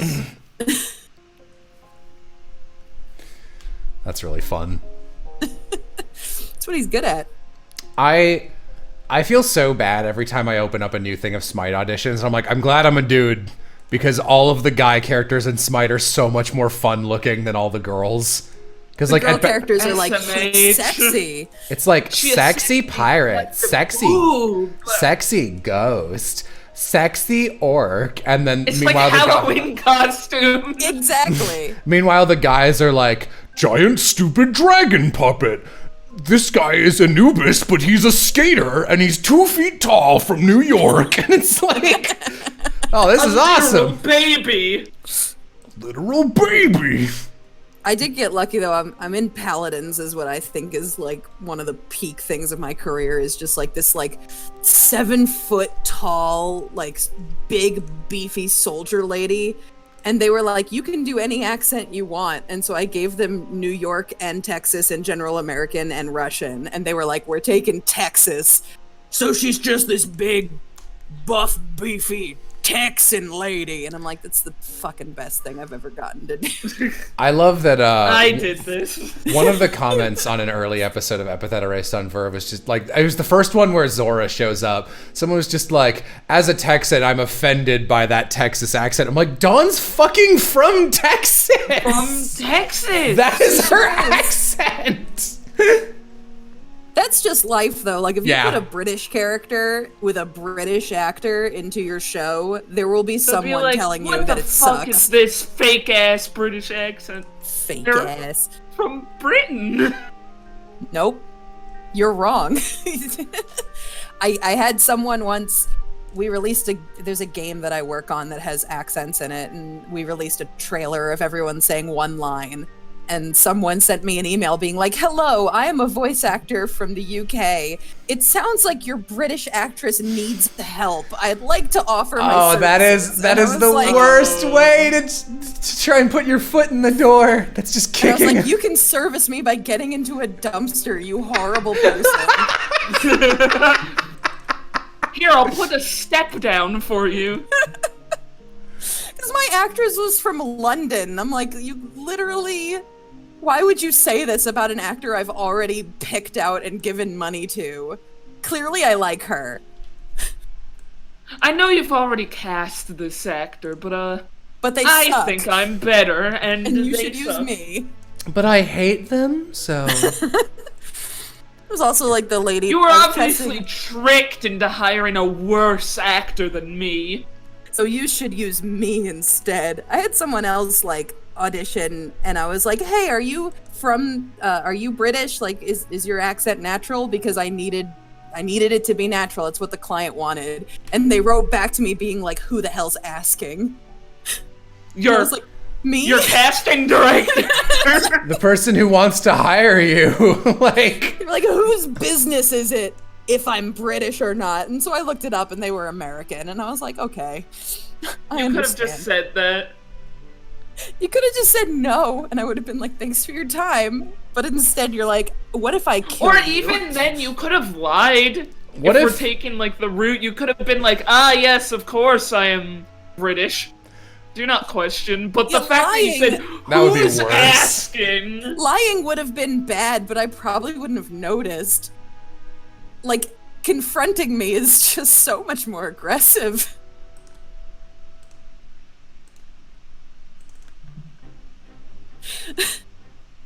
Kill me. That's what it's like being a casting director. At least Yeah. everyone in this show's a good bean. Oh, man, this cast is so nice. That's like legit the reason I want to have like a rap party, is just because like I don't see any of these actors ever. So just to be like, hey, everyone did a good job. I just want to shake all your hands and be like, thanks. And then disappear into my cave for 3 months. Yeah, but everyone's very nice. Honeyed snack. Honeyed snack. I need snack merch. That It's in took the me game. out of it while watching it. I was like, Howie? Yeah. Honey. Someone was in Studio A when it's on screen. I was wondering why this wasn't working. Someone was in Studio A while we were recording. We were doing something with Howie, and we had the door closed, but like his voice is so deep that I think Amber knocked on the door, was like, "Hey, can you turn it down because it's shaking our equipment in the other room because it's so deep." Howie. That's how you know it's good. That's how you know it's justice. Yeah, I'd had him on Death Battle before this. I think a lot of these people have been in Death Battle. I was just like, this will work out great. Slides this MP3 over to you across your table.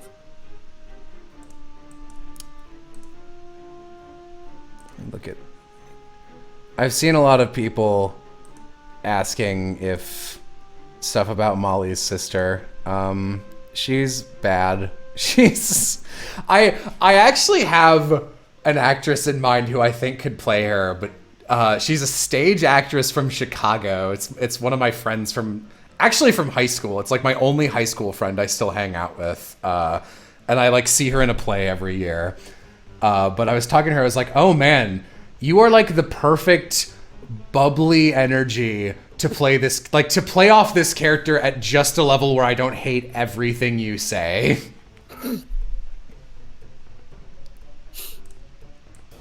Someone in chat says, "Can't wait to see Giovanni in Death Battle." Kyle Ignazzi's in Death Battle as Jim Carrey's The Mask. Yeah. I remember seeing that, like, what the fuck? This is such a small-ass world. I'm just me. Oh, It's just happening around me, and I have to accept it. You know, the voice acting industry is really...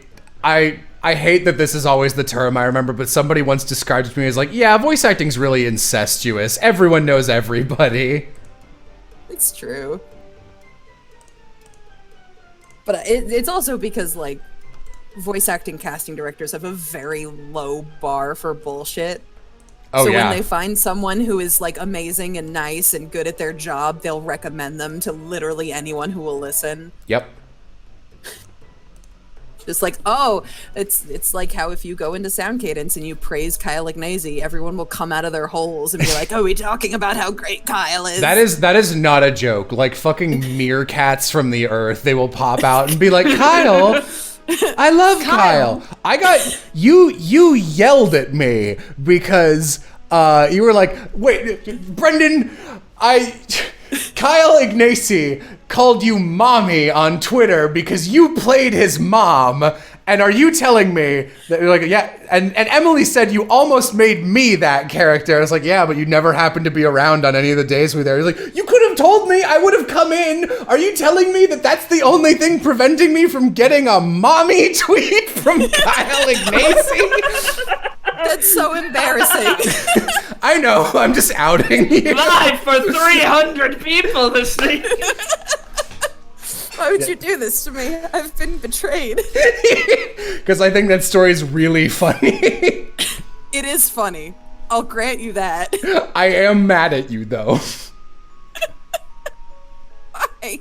It is funny. I'll never forgive you for not having voiced Giovanni. If you really want, you can be his other mom. Oh, hell yeah. No, I'll let you properly cast things instead of weirdly and unceremoniously claiming characters. Oh, on I'm not casting that shit. I'm just gonna like look if like that's either me or whoever's in arm's reach. So because I would very much love to Bob's Burgers myself as Giovanni's moms. I think Emily at one point was like, "I would love it if this was Amber," because Amber has encountered so many crazy people in her life that she can just pull from. And I'm like, listen. Amber's life is so storied and interesting, and like in a way that like I feel bad for her, because a lot of them are very like, "Oh, sorry that happened" kind of stories.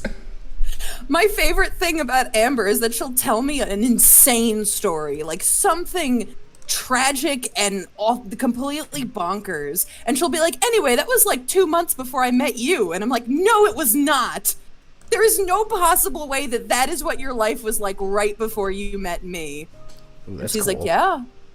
Yeah. No, it happened. Yeah. That's how she ends every story. She's like, anyway, that's why I don't go to Minnesota anymore. And I'm like, Amber. I love Amber's, like, Amber has the same, like, she's very, like, her voice is very plucky, but, like, something about her energy is, like, the same as, like, kind of a very quiet, like, yeah, cup of tea at the end, where it's just like, that was terrible, but you know, like, it's almost Jerry Jewell-ish a little bit, but in, like, a different way. Similar energy. Goblin Pink Wizard, how does it feel to be kink shamed live on stream? Not good. It's fine. You can go to shaming me next. I like trash boys. Trash. But I do too. I won't shame you about that. Yeah. Oh, is it that I got on this stream? And then it's like, all right. It's time to make fun of my friend, Marissa. I mean, that's what happens when you come on Jello's stream. It's like an unwritten, like, terms of service. I feel like you're doing me a little dirty with that descriptor. Hey. Hey. Yeah. Remember the first time we spoke, Jello, and you just told me I was nice and cool? I mean, you are nice and cool. Oh, how the times change. How the turntables. Oh shit, buddy, I'm high as fuck.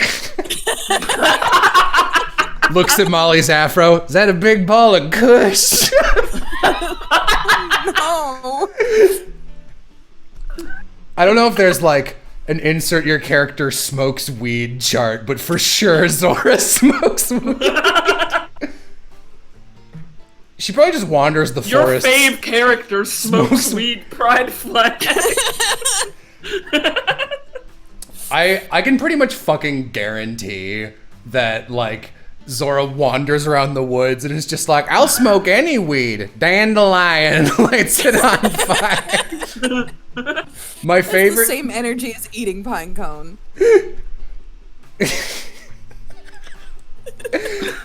I keep wanting to, like, relate, like, tell stories from, like, the production, and I'm like, there's nothing like that says I shouldn't say these stories, but like a little voice in my head is like, you probably shouldn't, but I'm gonna ignore it for this one. Oh no. Emily and I have a lot of running jokes for different Epithet Erase characters. Like ours for Howie is, I don't know how this one even started, but I was telling her that in an original version of the draft, episodes 5 through 7 were a lot more heavy-handed about, like, it's tough being a Mundy in an inscribed world, to the point it was, like, kind of preachy and annoying.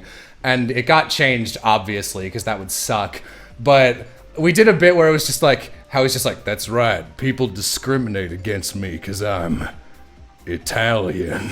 And we had an ongoing joke that Howie was very Italian and very proud of it, but nobody would believe him. And that also Percy would, like say random, like, microaggression shit, like, I wouldn't want my house, like, I wouldn't want to hire someone to find that they built my house out of spaghetti noodles. And, Oh no. like, just, like, random because it's, like, me and Emily fucking around. So it's that energy. And Emily's like one of the funniest people on this planet. Emily's so funny. She's a very quiet funny, too, because I feel bummed because I think she felt she had to be, like, on good behavior when we were doing commentary. She was very quiet, but, like, oh my god, she's a laugh riot when you're editing shit with her. It was so fucking fun. Emily's God, energy is like she Giovanni claps. in crystals. Oh my god. Emily's energy is like she claps, she says whelp, and then she says the funniest thing you've ever heard in your life. Welp? Yeah. I point blank messaged Emily after Epithet. I'm like, look, I don't, like, this feels like an uncool thing to request, but, like, if you're ever directing something and you want a co-director at Sound Cadence, I would love it if you invited me to do that for just an excuse of getting to work on a show with you again, because I think it was fun as hell. And she was like, yeah. I cannot remember where the goddamn smudge tool is. Is it here? There we go. Yeah, that Howie one wasn't the one I wanted to bring up. We had a Zora one because Zora's gross. So we just like say gross shit as Zora, and there I was like trying to describe some situation with Zora. I don't even remember what it was, but I said, like, someone said something as her. It's just like, we're gonna get defeated. And then Zora walks out of a bush like, did someone say feet? No! So we kept doing Zora, did someone say blank jokes? Because Zora's the human equivalent of like mud that you find under the tire flap on a pickup truck. I remember we made Zora's little bedroom Oh yeah, we did. We put a literal dirt, like instead of a carpet to get into the room, it was just a pile of dirt. Yeah, in the penultimate anime campaign adventure, there was a bit where you could walk through all the Bliss Ocean leaders, like their personal rooms, just for funsies. Zora's opened up with like, instead of like a floor mat, it was a lowered area in the floor that she'd ripped out the floor and replaced it with soil. And there was like a stump where she would put her boots. And then she had a cage with 2 tumbleweeds, and there was a note that says, taking care of your tumbleweed. You need more than one or they get lonely.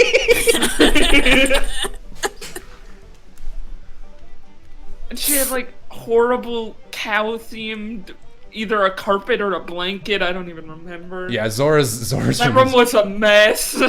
Giovanni had a room there too. Because in that version, he like joins Bliss Ocean, which I'll tell you right now is not happening. And his room was just like fucking. Giovanni's energy in anime campaign was always very like Bowser in Mario, like. Yeah, we used Bowser themes multiple times for like him. Fire and lava and like crafting tables. Minecraft. That's my childhood room. Dude, when I was a kid, my mom was like, you can design your room however you want. And I was like, leopard print carpet and flames on the walls, please. Giovanni. Yeah, Giovanni would love that shit. Same energy. God, I love Giovanni so much. Me too. Cries. My boyfriend. It's always so weird when people are openly around me like, yeah, that's Giovanni, who is my husband and boyfriend. And I'm like, okay, I'm your mother-in-law. Yeah. Well, it's good to meet you. Of course. After all this time. So how did you imaginary meet my son? I'll see you at Christmas. I think you say I'll see you in court.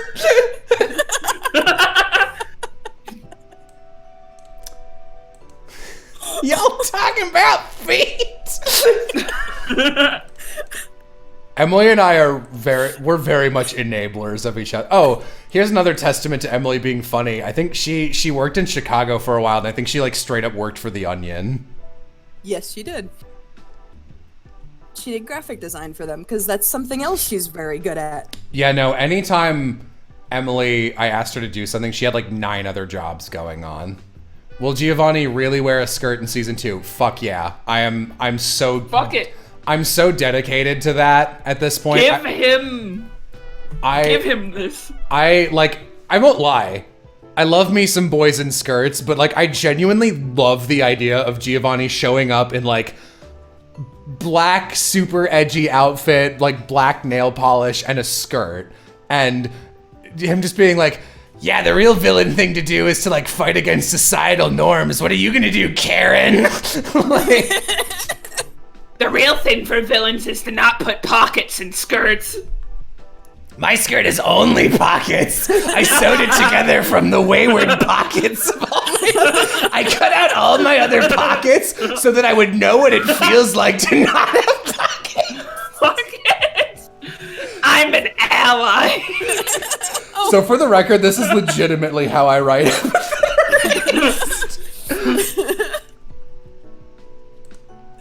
will come into my PMs and be like, what is a Giovanni thing that he would Giovanni do? And I hand him Ben.